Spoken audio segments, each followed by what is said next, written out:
Vamos a comenzar hoy una nueva serie de estudios.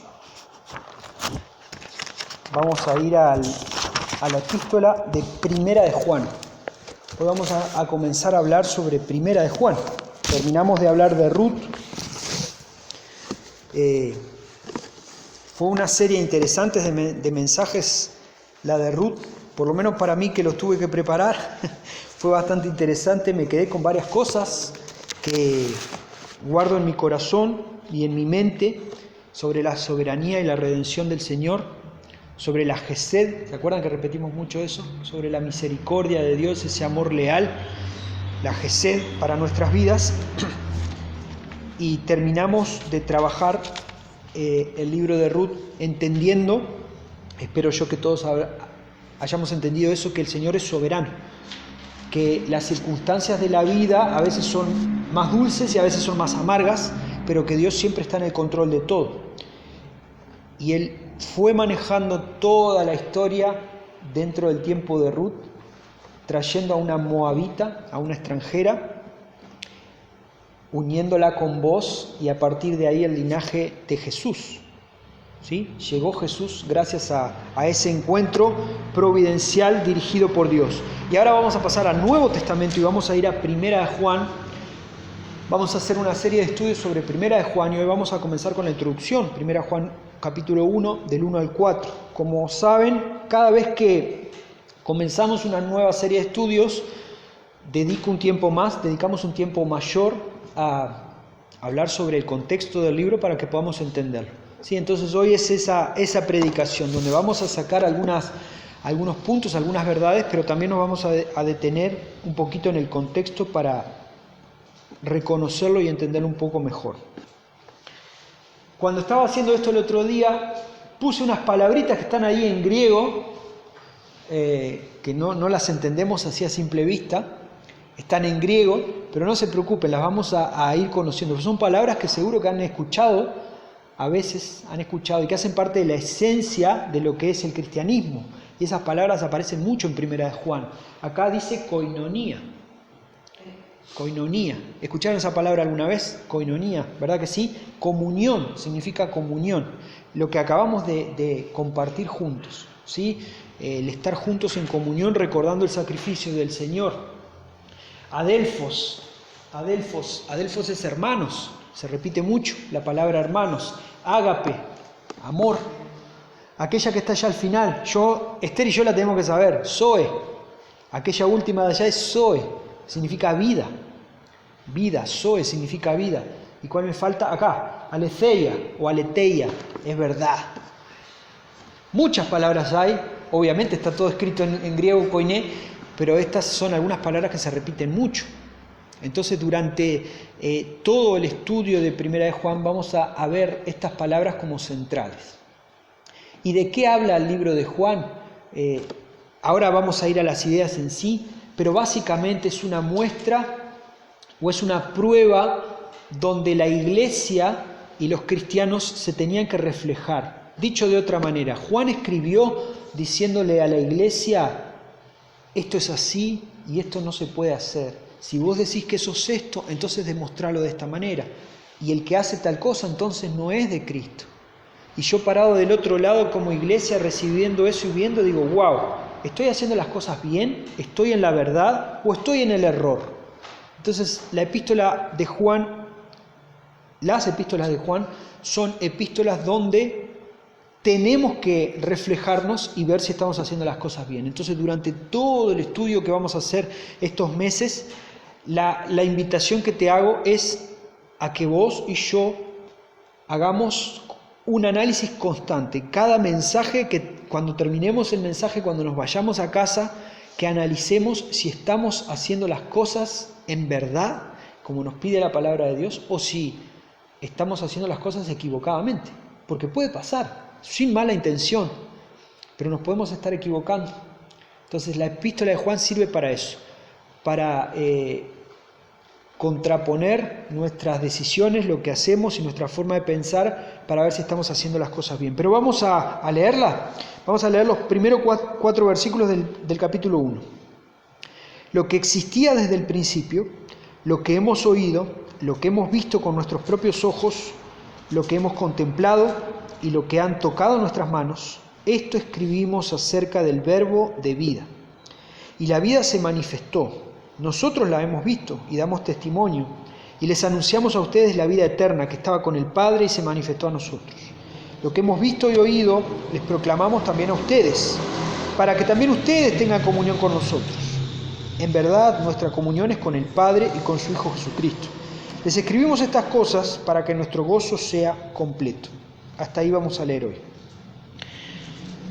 Vamos a comenzar con algunos detalles. Es una carta anónima, vieron que no se presenta en ningún lugar, dice que es Juan. Comienza diciendo lo que existía desde el principio, lo que hemos oído, lo que hemos visto con nuestros propios ojos, y sigue hablando. Pablo, cuando escribe las cartas, dice: Pablo, apóstol de Jesucristo, a la iglesia tal. Pablo, siervo del Señor Jesucristo, a la iglesia cual. Acá el autor no se identifica y tampoco nos dice a quién le está escribiendo. Pero nosotros podemos darnos cuenta por varias circunstancias y por varias razones de que quien está escribiendo es Juan. Juan es el que está escribiendo primero por el vocabulario, el verbo. Desde el principio estaba el verbo, lo que existía desde el principio, lo que hemos oído. Esto es tocante al verbo de vida. ¿Le suena a Juan 1:1? En el principio era el verbo y el verbo era con Dios y el verbo era Dios. No solo por el vocabulario, sino por el pensamiento cíclico que tiene Juan. Pablo era lineal.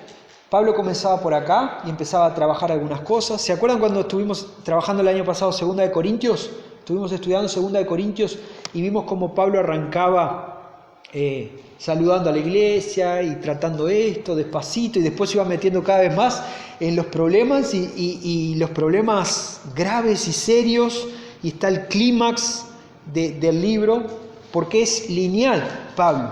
Sin embargo, Juan es cíclico y algunas ideas las va trabajando repetidamente en la carta. Entonces habla del amor y corrige algunos problemas centrados sobre el amor, y después va a hablar sobre la vida, y después va a hablar sobre la verdad, y después va a volver a hablar sobre el amor, y después va a volver a hablar sobre la vida, y después va a volver a hablar sobre la verdad. Y eso hace Juan en su Evangelio, cuando escribe el Evangelio, y eso aparece en estas cartas. Entonces, con esos detalles nos damos cuenta de que, a pesar de ser una carta anónima, podemos concluir que Juan, hijo de Zebedeo, apóstol de Jesucristo. Había mucho Juan en la vuelta. ¿De qué Juan estamos hablando entonces? Es Juan, hijo de Zebedeo, apóstol de Jesucristo. El discípulo amado. ¿Se acuerdan de esa expresión? No tiene el formato típico de carta. ¿Vieron que no tiene introducción? Bueno, tampoco va a tener una conclusión, como solía hacer Pablo o encontramos en otras cartas.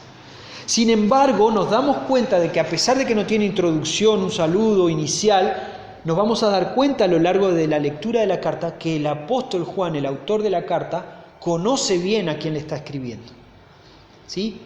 Él sabe, él conoce la situación de las personas, sabe de su situación moral, sabe de su situación espiritual, sabe y conoce los peligros a los que estas personas estaban expuestos, porque acá vamos a ver algunos peligros y Juan va a intentar protegerlos y les va a decir algunas cosas para protegerlos. Entonces, es anónima, concluimos que Juan, no sabemos a quién está escrita, pero sabemos que Juan estaba al tanto de lo que la gente estaba pasando. ¿Vamos bien hasta acá? ¿Sí? Como les decía, la carta no sigue una progresión lógica como Pablo, sino un procedimiento cíclico. Los mismos temas vuelven varias veces. Muestra una fuerte reminiscencia, le puse yo, pero es que no se me ocurría otra palabra, pero piénsenlo como aroma, como fragancia. Tiene un fuerte olor, tiene un fuerte aroma al Evangelio de Juan. Y 2 de Juan y 3 de Juan pasa lo mismo, porque siempre vuelven al tema del amor, el amor, el amor, el amor. El Evangelio de Juan y las 3 cartas de Juan vuelven siempre al tema del amor, ágape. Siempre, el ágape está por todos lados. Después me voy a adelantar un poquito a cosas que no vimos todavía, las vamos a ver en próximos domingos, pero para que entendamos un poco del contexto. La epístola de Juan, la primera epístola de Juan, muestra la amenaza de una herejía que había en la vuelta. Habla de la amenaza del abuso de autoridad y hay dos ataques precisos a este tipo de personas. O sea que estas personas andaban por ahí. ¿Sí? ¿Se acuerdan cuando Pablo también en 2 Corintios dice que había en la congregación personas disfrazadas, como Satanás se disfrazaba de ángel de luz? Bueno, ahí adentro también.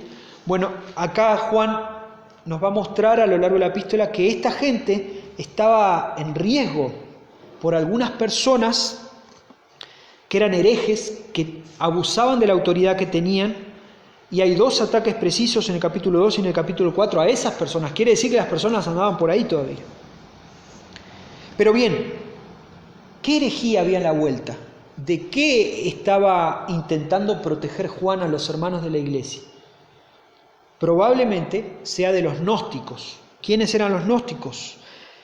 Era un grupo de personas que entendía que si Dios es perfecto, Él no pudo haber creado un mundo imperfecto, porque Él es perfecto. Entonces Jesús no sería la encarnación de Cristo. Los gnósticos creían que sí, Jesús, mirá, ay, Jesús, qué lindo, Jesús murió en una cruz, Jesús, sí, todo eso, pero en realidad no era Él. Era un cuerpo que Él usaba. Ese era básicamente el pensamiento de los gnósticos. Y había dos tipos de gnosticismos en la vuelta, dos tipos de líneas.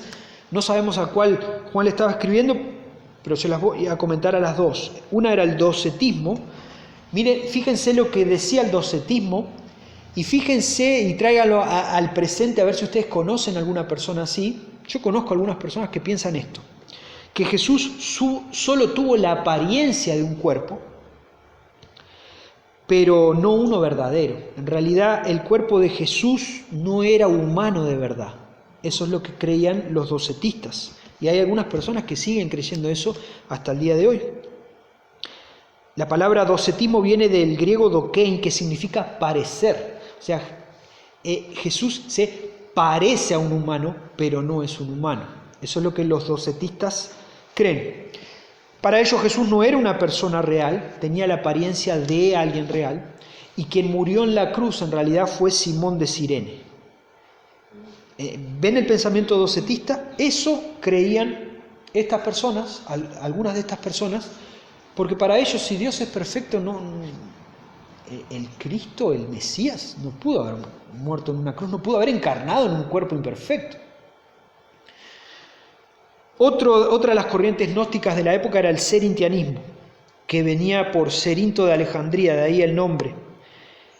Cerinto decía que Jesús fue hijo de María y José, sí, un niño que nació en el pesebre, Jesús, hijo de María y José, fue creciendo, pero el Espíritu de Cristo, o sea, Jesús es una cosa, pero Cristo es otra, y que el Espíritu vino y entró adentro de Cristo en el momento del bautismo. Eso es lo que los cerintianos creen.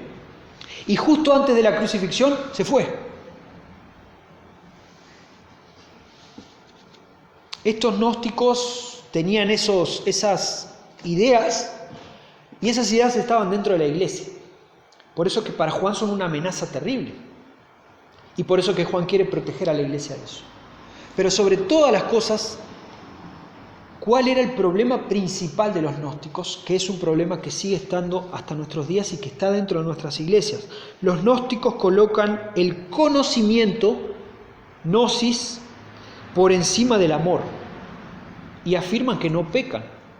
Ese era el problema del gnosticismo, entre otros tantos. Pero tal vez la línea principal de pensamiento de los gnósticos es esa, que el conocimiento está por encima del amor. Por eso que Juan habla tanto de ágape, ágape, ágape. Está mostrando que no, el conocimiento no está por encima del amor. Y lo va a demostrar de varias maneras.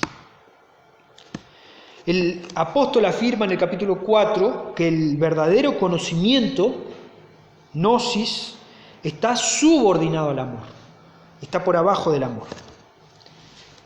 Y en el capítulo 2, versículo 19, búsquenlo ahí, capítulo 2, versículo 19, vamos a leerlo, dice: ellos salieron de nosotros, pero en realidad no eran de nosotros, porque si hubieran sido de nosotros, habrían permanecido con nosotros.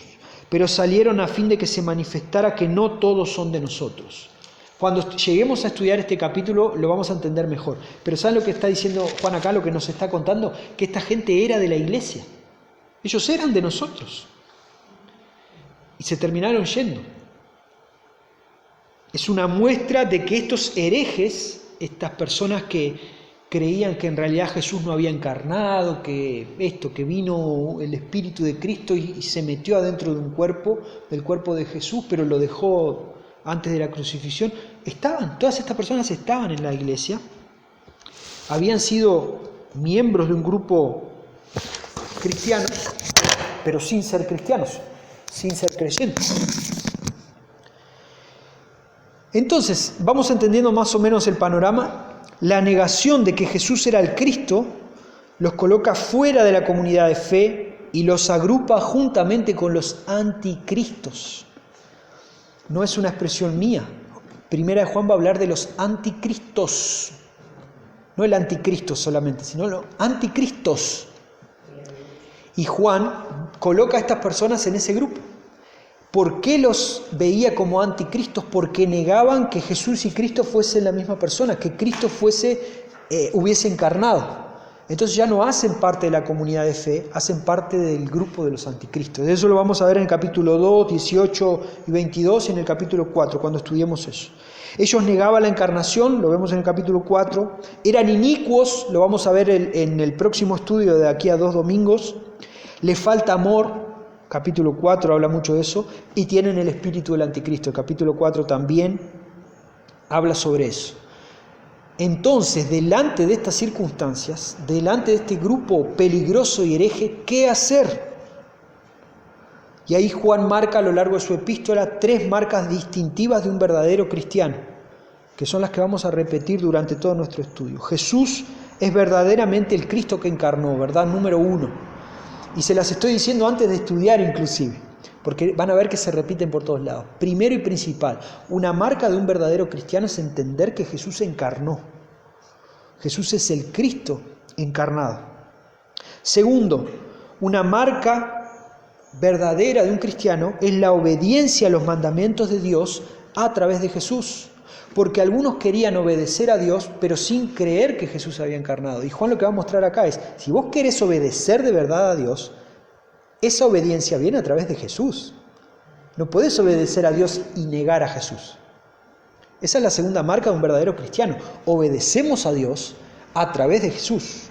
Y la tercera marca es amor a Dios. ¿Existe el amor a Dios en tu vida? Entonces tiene que existir el amor al prójimo. No pueden estar separados.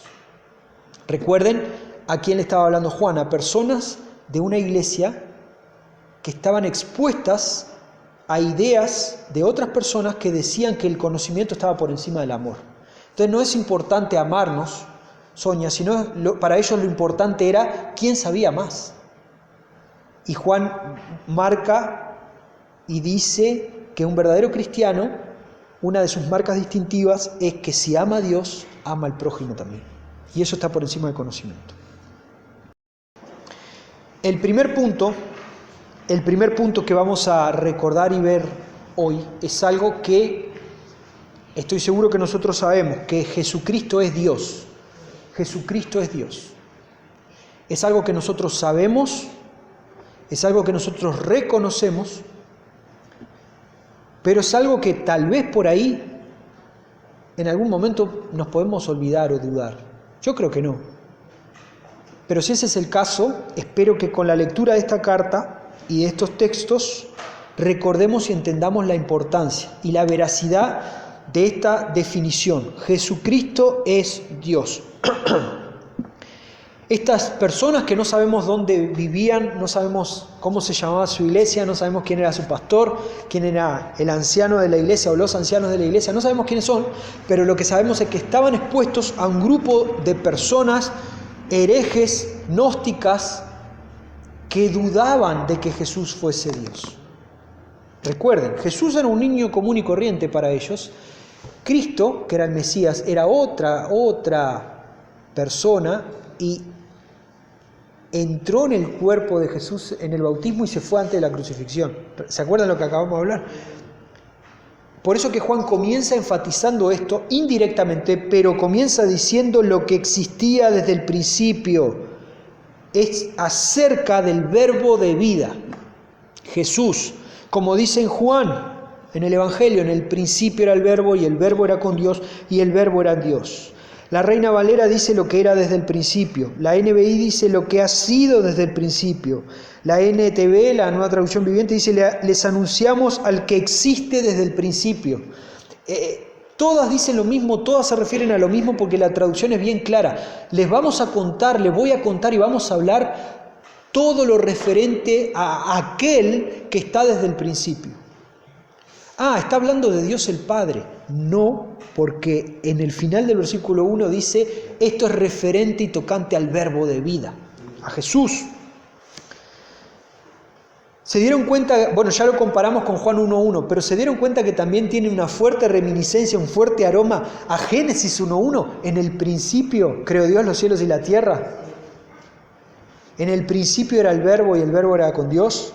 Lo que existía desde el principio, lo que hemos oído, lo que hemos visto, escribimos acerca del verbo de vida.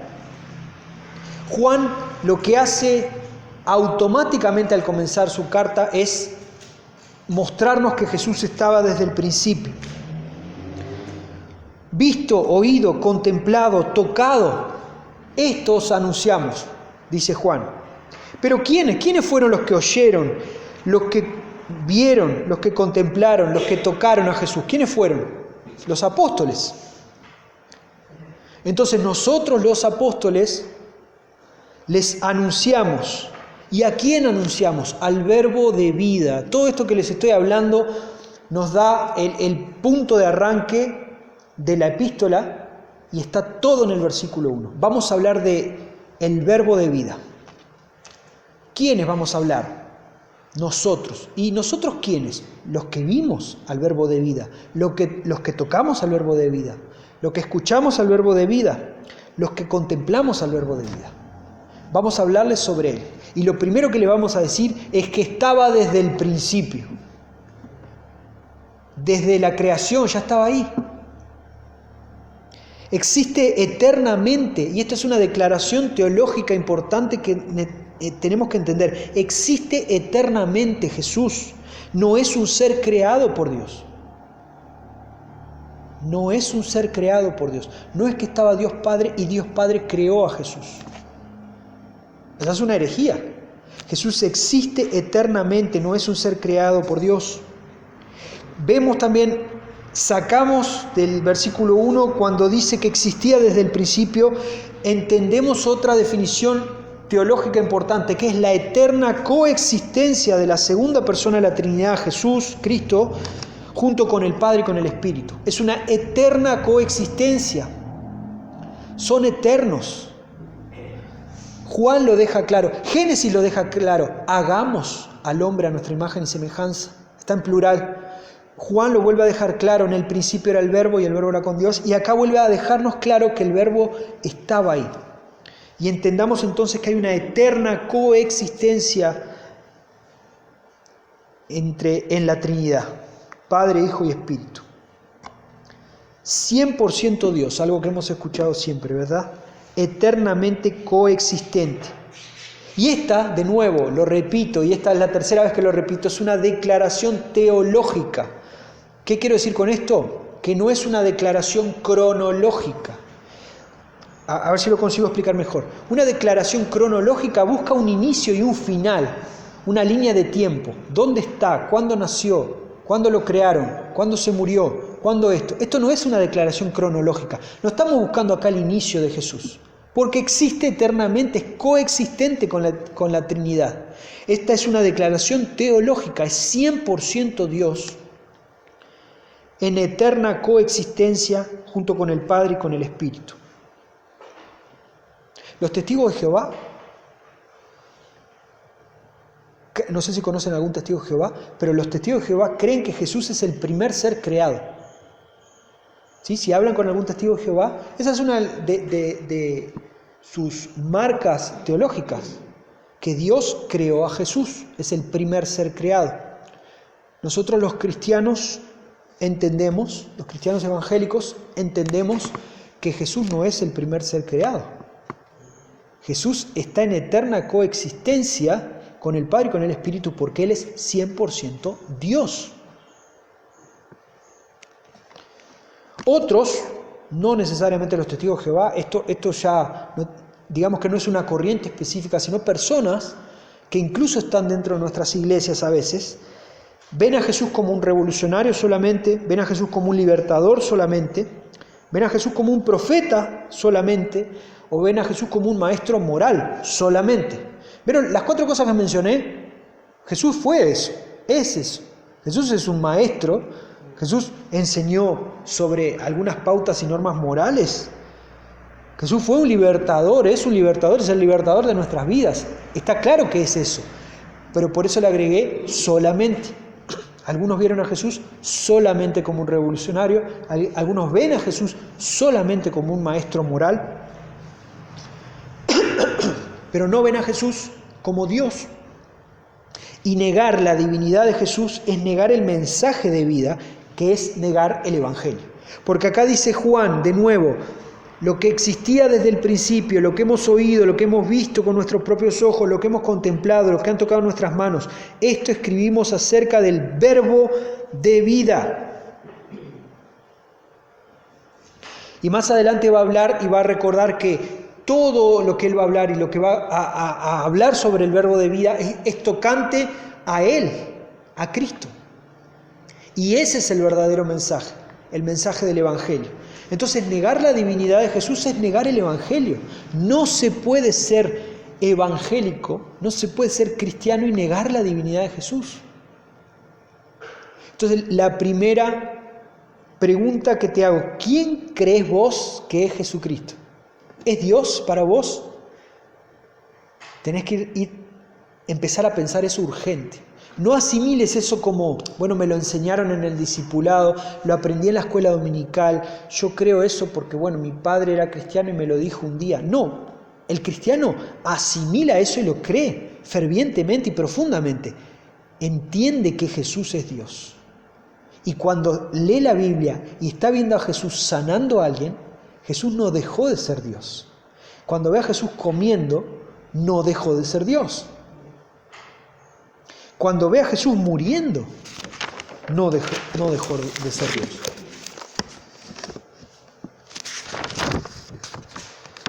Jesucristo es Dios. Pero también el propio versículo 1 también nos define, nos da la definición de que Jesucristo es hombre. Lo que hemos oído, lo que hemos visto con nuestros propios ojos, lo que hemos contemplado, lo que han tocado nuestras manos, escribimos acerca del verbo de vida. Qué genial, Juan, ¿no? Y la inspiración del Espíritu Santo, obviamente, porque en un versículo, hoy leímos 4 versículos, pero todavía no pasamos al 2, al 3 y al 4. Estamos todavía dentro del primer versículo. En el primer versículo ya podemos sacar como conclusión de que Jesús es eternamente coexistente con las otras 2 personas de la Trinidad. Entendemos que no es un ser creado que estaba ahí desde el principio y al mismo tiempo vemos que es hombre. Dicen, lo vimos, tocamos lo que tocaron nuestras manos, le dimos la mano, lo abrazamos, le dimos un beso. El apóstol recalca que su experiencia con Jesús fue audible, visible y palpable. En el versículo 1, fue audible, yo lo escuché. No era que movía la boca, salía el sonido de su boca. Yo escuché el mensaje de Jesús. Yo lo toqué. Yo lo vi. Entonces acá ya comienza una buena línea que va a seguir Juan durante toda la carta, que es contrarrestar y contraatacar lo que los gnósticos decían. ¿Se acuerdan que lo que mencionamos hace un rato, los gnósticos creían que que Cristo usó un cuerpo y después lo dejó? Y acá Juan está diciendo, no fue el uso de un cuerpo. Jesús no usó un cuerpo. Jesús encarnó. Jesús es hombre. Pero Juan podría estar equivocado. Tal vez no tenía razón. Yo hice una pequeña selección de algunos textos para compartir con ustedes. El Verbo se hizo carne y habitó en nosotros, dice el Evangelio de Juan. El Verbo se hizo carne y habitó en nosotros. No dice que usó un cuerpo, que usó a alguien. Dice que se hizo carne y habitó en nosotros. Pero Juan hablando de nuevo. Ok. ¿Qué dice Pablo acerca de esto? En Romanos 1:3 Pablo dice, es el mensaje acerca de su Hijo que nació de la descendencia de David según la carne. ¿De la descendencia de quién? De David. ¿Se acuerdan lo que vimos con Ruth hasta la semana pasada? Pablo le habla a los romanos y en Romanos 1:3, o sea, en la introducción de Romanos les está diciendo, les voy a hablar acerca de su Hijo, con mayúscula Hijo, está hablando de Jesús. Les voy a hablar acerca del Hijo de Dios que nació de la descendencia de David según la carne. En ningún momento dice que vino, usó un cuerpo y después lo dejó, que se metió en el bautismo, su espíritu se metió adentro del cuerpo de un niño que había nacido en un pesebre. No.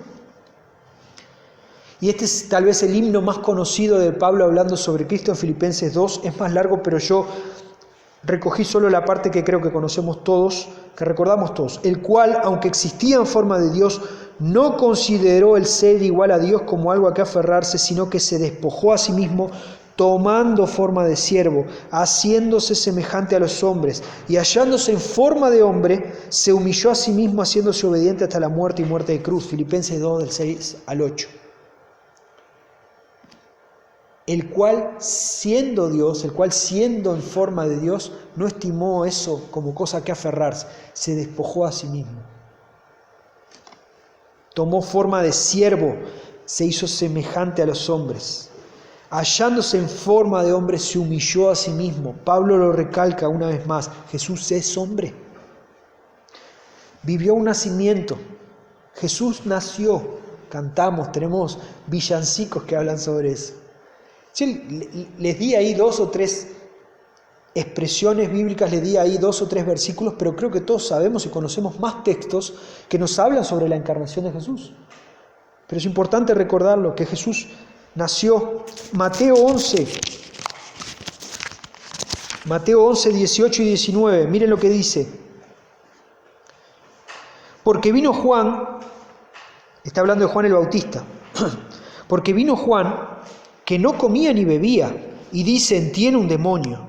Vino el Hijo del Hombre, con mayúscula, vino Jesús, que come y bebe, y dicen, miren, un hombre glotón y bebedor de vino, amigo de recaudadores de impuestos y de pecadores. La sabiduría se justifica por sus hechos. Jesús está hablando de Juan el Bautista. Jesús habla de Juan el Bautista y dice, Juan no come, ayuna en el desierto y lo tratan como un loco. Pero vengo yo, el Hijo del Hombre, Jesús, que como y bebo y me tratan como un borracho. Jesús mismo dijo que él comía y bebía. Jesús vivió un nacimiento, Jesús comió. Mateo 8:24 también, creo que conocemos también esa historia de Mateo 8:24. Mateo 8 en realidad, versículo 24, que es cuando Jesús calma la tempestad. Y de pronto se desató una gran tormenta en el mar de Galilea, de modo que las olas cubrían la barca, pero Jesús estaba dormido. Mirá, Jesús dormía también. Sí, Jesús durmió. Jesús sufrió. Y acá entre paréntesis me puse, no necesito dar referencia bíblica. Todos sabemos, hoy hemos recordado el sacrificio de Jesús, compartiendo el pan que simboliza su cuerpo partido. Lucas 2:40.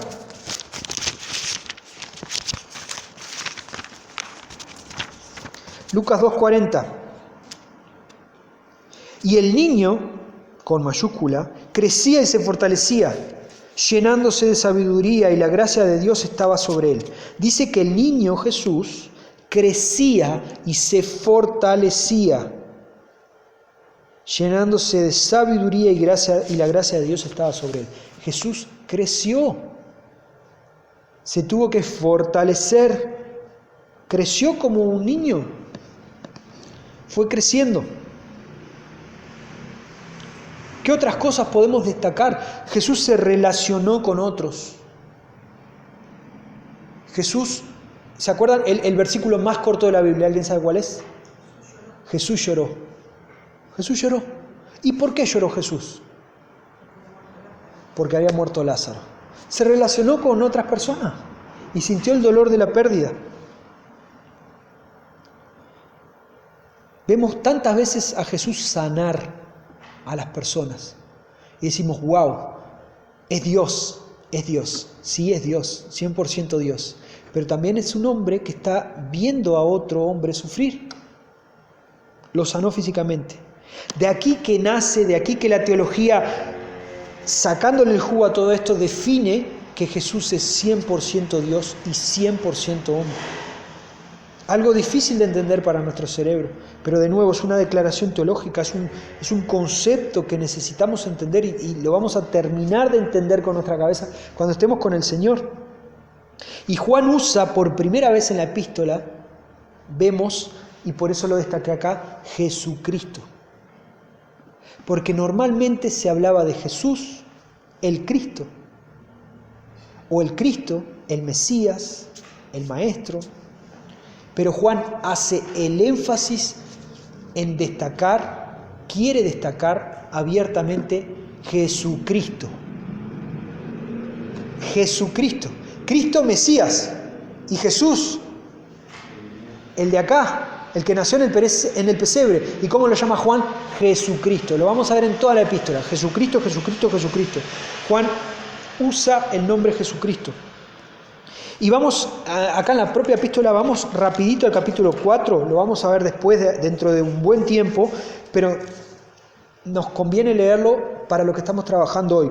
Capítulo 4, versículos 2 y 3.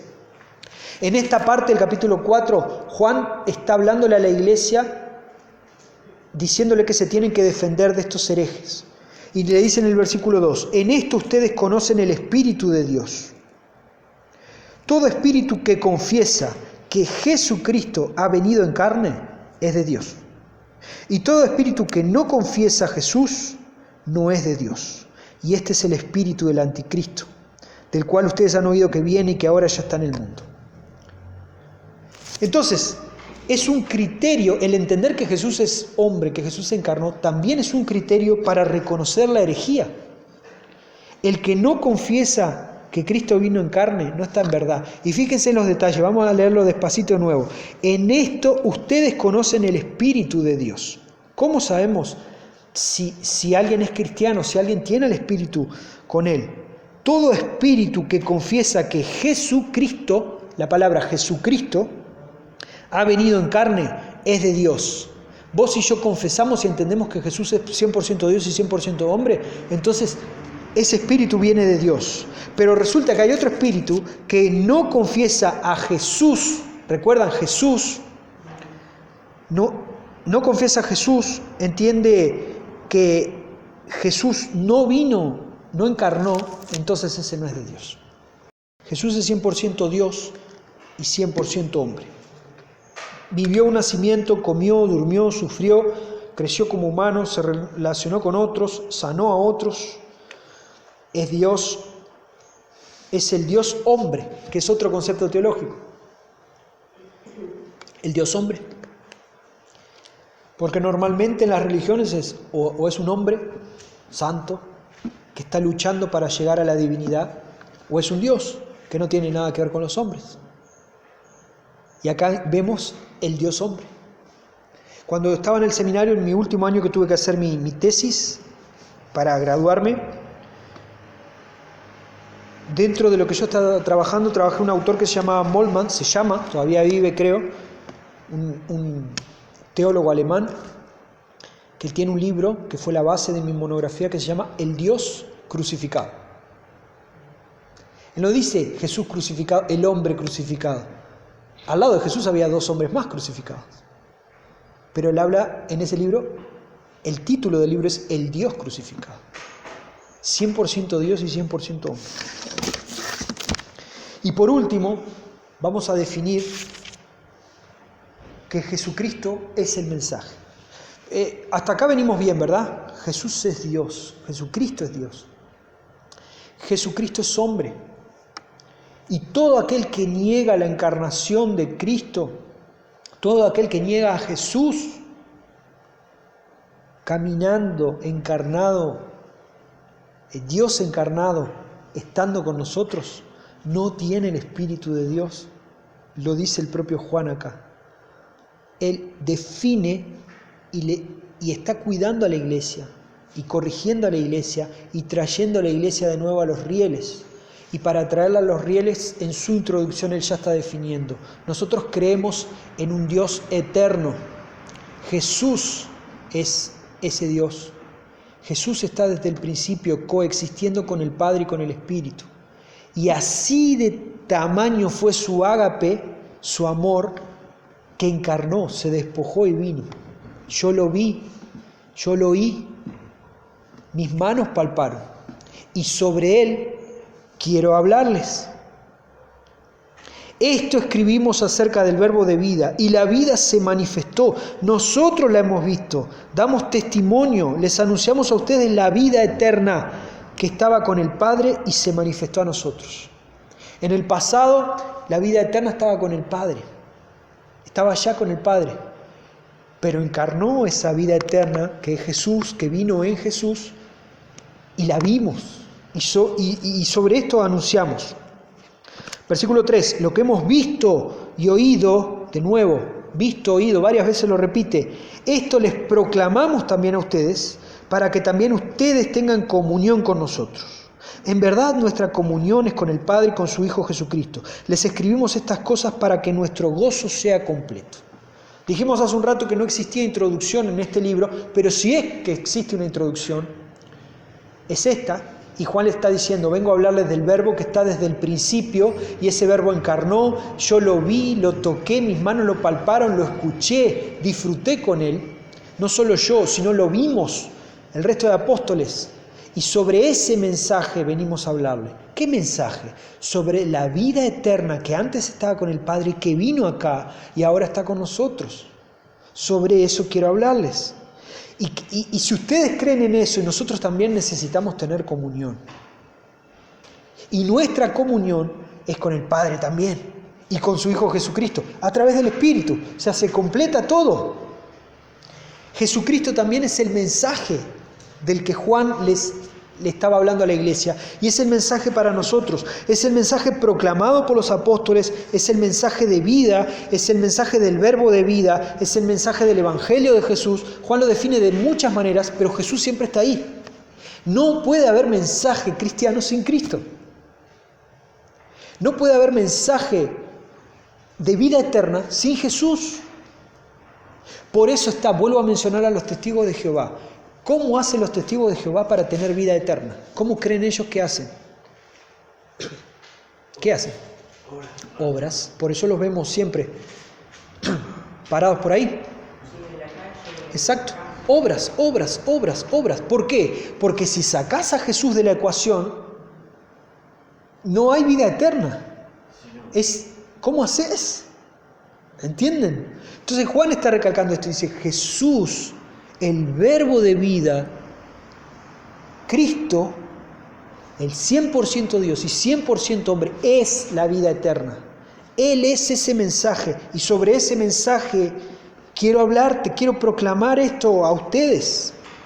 Ese mensaje proclamado por los apóstoles es el mensaje de vida, del verbo de vida, del Evangelio de Jesús. No lo podemos sacar de la ecuación. Versículo 3, lo que hemos visto y oído les proclamamos. Y esto es interesante, es el mensaje proclamado, es hablado y compartido. Yo sé que esto lo he mencionado repetidamente en los últimos meses, el año pasado lo repetí muchas veces, pero es importante que el mensaje sea proclamado, dicho, hablado, compartido. Es verdad que si vos y yo somos cristianos genuinos y nos portamos como cristianos, los demás van a ver algo diferente en nosotros. Pero la decisión de seguir a Cristo o no tiene que pasar por una deducción. No dejemos que el vecino deduzca que hay algo diferente. Juan está diciendo, yo estuve con el mensaje, con la vida eterna, cara a cara, con Él, con el Cristo. con Jesús y vengo a proclamarte eso. Vengo a decírtelo, a hablarlo, a compartirlo contigo. Y eso tiene que producir algo. Produce algo, ¿por qué? Porque Jesús mismo es el mensaje. El mensaje de la vida eterna está impregnado del poder de Dios. Produce en cambio en quien lo oye y en quien acepta a Jesús. Eso ya lo sabemos. Si vos y yo compartimos el mensaje de salvación, tal vez no vemos frutos en el momento. Si vos y yo compartimos a Jesús, vida eterna, la persona tiene la decisión en su mano. Ella decide si acepta ese mensaje o no. Es decisión de la persona. Pero lo que sabemos es que el mensaje produce un cambio en quien lo oye. Pero fíjense, y esto es algo que muchas veces dejamos de lado, el mensaje cuando es compartido produce un cambio en quien lo comparte también. Entonces compartir el Evangelio y compartir el mensaje de la vida eterna no es solo porque la otra persona necesita escucharlo. Es también porque vos y yo necesitamos compartirlo, porque genera un cambio en nuestras vidas. Y cuando estaba preparando esta parte del mensaje me estaba acordando de algo que hablamos en 2 Corintios el año pasado. 2 Corintios 5:20. A ver si se acuerdan de esto, fue uno de los versículos que tuvimos que memorizar. Por tanto, somos embajadores de Cristo, como si Dios rogara por medio de nosotros en nombre de Cristo, les rogamos, reconcíliense con Dios. Parece hasta que Dios está rogando, según lo que Pablo nos está escribiendo, como si Dios rogase a través de nosotros. Entonces, cuando vos te parás delante de una persona y compartís sobre la vida eterna, según lo que dice Pablo, es como si Dios estuviese rogándole a la persona, a través tuyo y a través mío, reconciliate con Dios. Por eso que el mensaje es tan poderoso, porque es Dios mismo hablando al corazón de la persona y nos usa como sus herramientas. Entonces no es algo que esté en tu decisión o la mía. Bueno, pero yo no me gusta, no quiero, no soy tan bueno en eso. Necesitamos hacerlo. Porque el mensaje llega a la vida de la persona, transforma la vida de la persona, pero nos transforma a nosotros también. Esa proclamación, como vemos en el capítulo 4, final del capítulo 3, perdón, lo que hemos visto y oído les proclamamos también a ustedes. ¿Para qué? ¿Para qué sirve esa proclamación? Para que también ustedes tengan comunión con nosotros. ¿Ven lo que está diciendo Juan? Obviamente que esta proclamación produce cambio en la vida de la otra persona, pero Juan acá le está diciendo, se los proclamo a ustedes para que tengamos comunión. Cuando yo proclamo el Evangelio, esa proclamación produce comunión con el cuerpo, con la iglesia, con los hermanos. Incluso la proclamación de este libro produce eso. Si vos y yo leemos 1 Juan seriamente, te tiene que dar ganas de ir a la iglesia. De eso estoy hablando. Si vos lees Juan seriamente, si estás apartado de la iglesia, si estás ahí, agarrás la Biblia y lees 1 Juan, te tiene que dar unas ganas urgentes de venir a la iglesia, de estar en comunión con tus hermanos. Porque el mensaje produce eso. Ganas de estar en el cuerpo, ganas de pertenecer al cuerpo, ganas de estar con los hermanos. Y el final del versículo 3 dice, en verdad nuestra comunión es con el Padre y con su Hijo Jesucristo. Entonces está diciendo así, Diego, mirá, yo te proclamo este mensaje y cuando te lo proclamo, el mensaje es poderoso y cambia tu vida. Pero no solo cambia tu vida, cambia la mía. Y cambia tu vida y la mía tan radicalmente que vos y yo necesitamos estar juntos, en comunión. Y cuando vos y yo estamos juntos en comunión y compartimos de ese mismo mensaje y entendemos lo que es la vida eterna, ¿sabes con quién estamos en comunión? Con el Padre, con su Hijo. ¿Y cómo hacemos eso? Si el Padre está allá, el Hijo ya no lo vemos, no está con nosotros, a través del Espíritu. Es la Trinidad obrando. ¿Y todo eso por qué? Por la proclamación del mensaje. ¿Ven cómo el Evangelio, el proclamar el Evangelio no es solo una actividad evangelística? No se trata de una actividad evangelística específica, se trata del acontecimiento más transformador en la historia del ser humano. Se trata de lo que venimos hablando los miércoles en el estudio bíblico, de ese plan de redención, el plan de rescate de Dios para el ser humano. ¿Se acuerdan que lo repetimos varias veces? Venimos de hablar del libro de Ruth sobre redención. Todo eso se concentra en Jesús, el mensaje de la vida eterna. Entonces vos y yo tenemos el privilegio de compartir a Jesús, y cuando compartís a Jesús y te enfrentás al mensaje de la vida eterna, una de las consecuencias que trae eso, aparte de la más importante que es la salvación, obviamente, es la comunión. Koinonía. Koinonía. ¿Con quién? Con los adelfos, hermanos. ¿Sí? Ágape, amor, zoe, vida. Aletheia, verdad, cuando estás en la verdad. ¿Ven? Estas palabras aparecen de acá, el principio, y la vamos a ver repetidas un montón de veces. Y concluyo, voy a hablar sobre la conclusión, resumiendo un poco lo que conversamos. El acontecimiento central del libro, a lo que se va a referir Juan todo el tiempo, es a la venida de Jesucristo, a quien él define como verbo de vida y también define como vida eterna. Cuando veamos acá vida eterna, no es que Jesús vino con una bolsa de mandados con la vida eterna. No, Juan se está definiendo, y esto quiero que se hagan una imagen, como ustedes quieran, dibújensela a la cabeza, pero imagínense esto, es Jesús viniendo solo. Y Juan lo mira y dice, ¿quién viene ahí? Ah, viene la vida eterna. No es que Jesús trae un paquete de vida eterna, Jesús es vida eterna para Juan, para nosotros también. Y ese es el acontecimiento central de todo el libro. ¿Quién es Jesús para Juan? ¿Quién es Jesús para nosotros? ¿Quién es Jesús para un verdadero cristiano? Es el Hijo de Dios, la segunda persona de la Trinidad, es que está en eterna, repito, que está en eterna comunión con el Padre. Y esa comunión, esa koinonía eterna de Jesús con el Padre y con el Espíritu, es esa comunión la que se extiende a los que creen en Él como Señor y Salvador. Es de eso que Dios nos permite participar, de esa comunión. Así como yo tengo comunión con el Padre, tengan ustedes comunión también. El propio Jesús hablaba de eso. Entonces, cuando hablamos de comunión en la iglesia, comunión los unos con los otros, no estamos hablando de llevarnos bien solamente, no estamos hablando de conversar, de preguntarte cómo estás. Estamos hablando de que vos y yo compartimos de la misma koinonía que Jesús viene compartiendo eternamente con el Padre y con el Espíritu. Coloca Juan acá la encarnación al nivel de la creación. Esto me costó ponerlo porque me sonaba muy pesado, dije, no me estaré pasando, pero lo repasé, lo fui. No, para Juan está al mismo nivel.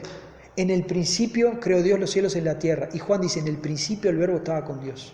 Y el verbo era Dios. Y ese vino acá y habitó con nosotros. Ese mismo verbo habitó con nosotros. Y lo repito otra vez en la epístola. Entonces para él estaba al mismo nivel. La encarnación al nivel de la creación. Y sí, tal cual, la encarnación está al nivel más importante hasta que la creación, podemos decir.